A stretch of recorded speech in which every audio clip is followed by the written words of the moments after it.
Thanks. మీ అందరికి నేను రుణపడి ఉన్నాను. అసలు బిగ్ బాస్ వెళ్ళకుండా మీరు అందరూ కూడా ఛానల్స్ పిలిచి ఇంటర్వ్యూలు చేసి నన్ను ఇంత వాడిని చేసి మీరే నన్ను అక్కడికి పంపించారు. సో ఇక్కడ మీకు కొంచెం అందరూ ఒకటేసారి రావడం వల్ల కొంచెం అటు ఇటు అవుతుంది, దయచేసి మీరు అర్థం చేసుకోండి. సో ఇకపోతే ఎలిమినేషన్ బిగ్ బాస్ చరిత్రలో ఇది హ్యాపీయెస్ట్ ఎలిమినేషన్ గా మీరు గమనించాలి. ఆ కంటెస్టెంట్స్ ఎవ్వరు కూడా వెనుకోట్లు పొడి చేయడం అలాంటివన్నీ కాదు. ఈ రోజు నన్ను ఎలిమినేట్ చేసి పంపించిన కంటెస్టెంట్స్ ఎవరైతే ఉన్నారో ఫస్ట్ టైం బిగ్ బాస్ లో ఇలాంటి ఒక సాంప్రదాయాన్ని కనిపిస్తారు. అంటే జనరల్గా ఇన్నాళ్ళు జనాలు ఆడియన్స్ ఎలిమినేట్ చేస్తున్నారు, but for the first time contestants eliminate చేసే అవకాశం వచ్చినప్పుడు కంటెస్టెంట్స్ ని నేను ఆల్రెడీ గత ఒక రోజు ముందు నుంచి నేను ప్రిపేర్ చేశాను. నేను వెళ్ళిపోదాం అనుకుంటున్నాను, నేను పిల్లాన్ని చూద్దాం అనుకుంటున్నాను, నాకు కొంచెం దమ్ము డ్రైవర్, నేను ఖచ్చితంగా పోదాం అనుకుంటున్నాను. అందరికి ఇంకొక కారణం కూడా ఏంటంటే నాకు అక్కడ ఫుడ్ చాలా ప్రాబ్లం అయింది. ఒకే ఒక వెజిటేరియన్ మొత్తం నేను అక్కడ అందరూ కూడా ఎగ్ లేకపోతే చికెన్ మటన్ ఇవన్నీ తీసి సరిపెట్టుకున్నారు, కానీ నాకు చాలా ప్రాబ్లం అయిపోయి ఎంత ప్రాబ్లం ఏంటంటే వాళ్ళు ఆఖరికి ఆ ప్రోటీన్ పౌడర్ కూడా తీసుకెళ్ళిపోయారు. సో ఏ సోర్స్ లేకుంటే నాకు ఆల్మోస్ట్ 2-3 రోజులుగా రోజు పొద్దున్న లేకుండా చక్కెర రావడం ఇవన్నీ కూడా అవుతుండే. సో నేను 2 సార్లు రిక్వెస్ట్ కూడా చేశాను, అది కొంచెం ఆ ఫుడ్ ప్రాబ్లం వల్ల నీకు ఇక బిడ్డలు చూసుకోవాలని ఆగ్రహంలో నేనే అందరినీ అడిగి వాళ్ళు ప్రేమతో బిగ్ బాస్ చరిత్రలో ప్రేమతో చేసిన ఎలిమినేషన్ ఎవరిని కూడా నేను తప్పు పట్టట్లేదు. కంటెస్టెంట్స్ అందరూ కూడా నన్ను ప్రేమతోనే పంపించారు. అండ్ మేబీ హూ నోస్ మళ్ళీ రాసి పెట్టుంటే ఇంకోసారి అంటే తెలియదండి.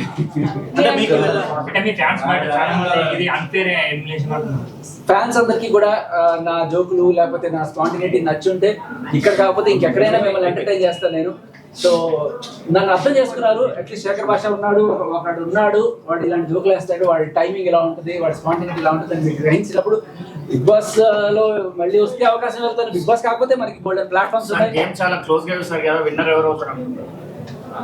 విన్నర్ ఎవరు అవుతారని కాదు, ఎవరు అవ్వాలని కోరుకున్నానంటే నాకు సీత గాని విష్ణుప్రియ గాని అయితే బాగుంటుంది. మన తెలుగు అమ్మాయి ఇప్పటిదాకా అమ్మాయిలు కాలేదు, ఫస్ట్ టైం అమ్మాయిలు అయితే బాగుంటుంది. అంటే తెలుగు అమ్మాయిలు కదా అనిపించింది. తెలుగు బిగ్ బాస్ మొత్తంలో ఇప్పుడు ఎక్కువ మంది చూస్తే బయట వాళ్ళే కనిపిస్తున్నారు. మీకేమనిపించింది? అనిపించింది, అది కూడా అనిపించింది, కొంత అనిపించింది. బట్ అంటే ఒకసారి వాళ్ళు వాళ్ళ ఊరు దాటి మన దగ్గరికి వచ్చి మనతో ఉంటున్నప్పుడు వాడు మన వాళ్ళని పరిగణించాలి. సో అంటే ఎలిమినేట్ అవడం కూడా ఫస్ట్ వైపు నెక్స్ట్ మీరు ఇద్దరు తెలుగు వాళ్ళు అయ్యారు, కన్నడ వాళ్ళు ఎక్కువ అయిపోయారు.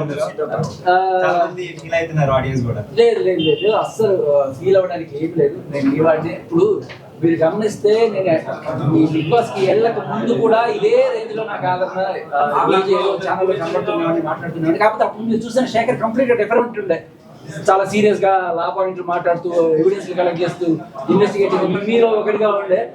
నేను బిగ్ బాస్కి వెళ్ళడానికి కూడా కారణం అదే. నేను ఏం చేయగలను అంటే ఇలా గొడవలు పడ్డం ఇవన్నీ కూడా ఆల్రెడీ బయట చేసేటాడు. మళ్ళీ అక్కడ అదే ఇది మంచి కామెడీ టైప్ మరి 2 weeks కే బయటికి రావడం డైజెస్ట్ చేసుకోలేకపోతున్నారు సార్. చెప్పాడు అదే. సో అదండి. అండ్ ఇంకో దగ్గర నుంచి చూసారు కదా, తన గురించి చెప్పండి. అంటే మీకు అనిపించిందే నాకు అనిపిస్తుంది.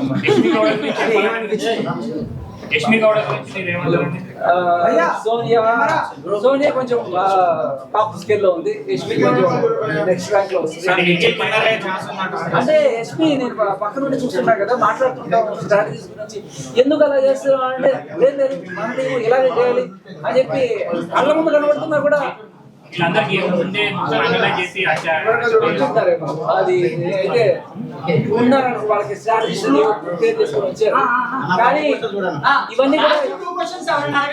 ఇవన్నీ కూడా ఎవరైనా సరే నామినేషన్ నుంచి తప్పించుకోగలరు, కానీ నామినేషన్ వచ్చిన తర్వాత జనాల నుంచి అయితే తప్పించుకోలేరు కదా. సో ఇవాళ ఫస్ట్ టైం జనాల నుంచి తప్పించుకొని కంటెస్టెంట్లే డిసైడ్ చేసి ఇచ్చారు. బట్ ప్రతిసారి అలా ఉండదు. మేబీ బిగ్ బాస్ కూడా నాకు నన్ను ఒక పరీక్ష పెట్టడం అనిపిస్తుంది. ఈ సెకండ్ లో ఎలిమినేషన్ ఛాన్స్ ఇస్తే శేఖర్ నిజంగానే తీసుకుంటాడా, లేకపోతే ఏదో సింపతి కోసం ఏమైనా డ్రామాలు ఆడుతున్నాడా. హౌస్ మేట్స్ దగ్గర అందరి దగ్గర చెప్పాడు కదా, మేబీ మీకు చూపించుండకపోవచ్చు ఫుటేజ్, మేబీ ఆయన చూస్తే దొరుకుతుంది. నేను చాలా మంది ముందు అని చెప్పి ఒకవేళ ఎలిమినేషన్ లో ఏదన్నా కూడా ఛాన్స్ వస్తే నన్ను పంపించండి, నేను ఏంటి బిడ్డను చూద్దాం అనుకుంటున్నాను. అన్నప్పుడు వాళ్ళు ఒక టెస్ట్ చేసి ఉంటారు, వీడు నిజం చెప్పాడా లేకపోతే వీడి ఇది చూద్దాం అని చెప్పి వాళ్ళు బిగ్ బాస్ వాళ్ళే పెట్టిన పరీక్షగా మనం ఇది కూడా అనుకోవచ్చు.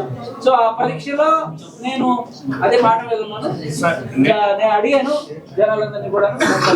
సార్ నిన్న స్టేజ్ పైన స్టేజ్ పైన నాగార్జున గారు మీకు బాబు పుట్టారని చెప్పారు కదా, అప్పుడు లోపల మీ ఇన్నర్ ఫీలింగ్ ఎలా ఉంటుంది సార్? అండ్ ఇలా లైవ్ గా చూసినప్పుడు ఎలా? ఓ మై డాడీ నే విన్నా ఓ తీయని వార్త. అది బిగ్ బాస్ నా ఫీలింగ్ ఒకటే చెప్తా. ఎవరికైనా డాక్టర్ నర్సు వచ్చి బాబు పెట్టుకుంటే నాకు కింగ్ నాగార్జున గారు చెప్పారంటే ఆనర్. సో ఉన్న వాళ్ళని టాప్ ఫైవ్ ఇది చెప్పలేమ్మా. నాకు కలిసి చెప్పగా సీతా విష్ణు అయితే బాగుంటుంది. నెక్స్ట్ ఎలిమినేషన్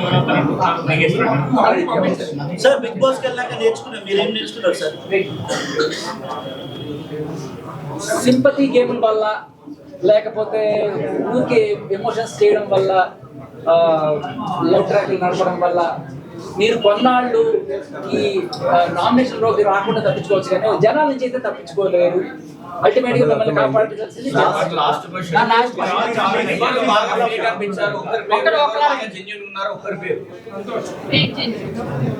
సోనియా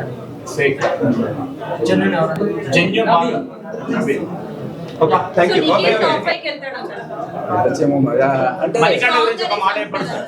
స్ట్రాంగ్ అన్నారు, కానీ తర్వాత 2-3 రోజులు బాగా మణికంఠ గురించి అదే, మణికంఠకి 3 స్ట్రింగులు ఉంటే నిఖిల్కి 7 స్ట్రింగులు ఉంటాయి. 10 స్ట్రింగులు